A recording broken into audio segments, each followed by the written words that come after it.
زما قدرمنو عزتمندو ورونو د الله په ذکر کې بعضې داسې ذکرونه دي چې الله رب العالمین ته ډیر زیات محبوب دي چې د یو ملائکه په ځای باندې هغه 14 ملائکه لیکي. هغه یو روایت کې دي نبی کریم صلی الله علیه وسلم په وړاندې یو صحابي دا کلمه ویل چې الحمدلله حمدا كثيرا طيبا مباركا فيه. رسول الله صلی الله علیه وسلم فرمایل چې دا کلمه چا وویل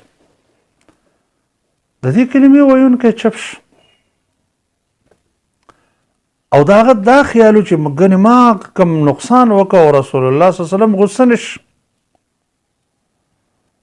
رسول الله صلی الله علیه وسلم بیا پوښتنه وکړه او بیا فرمایل څه بد کار نه دی کړی څوک دی ښه خبره کړې ده. ما ورته ویل چې د الله رسوله دا کلمه خو ما وویل ما ته ویل والذي نفسي بيده لقد رأيت 13 ملكا لقد رأيت 13 ملكا يبتدرون كلمتك أيهم يرفعها إلى الله عز وجل.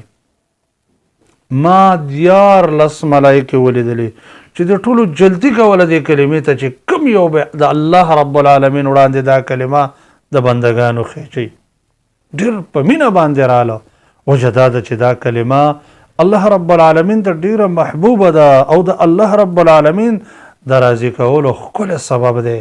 نو ځکه 14 ملایکو دې ته جلدی وکړه.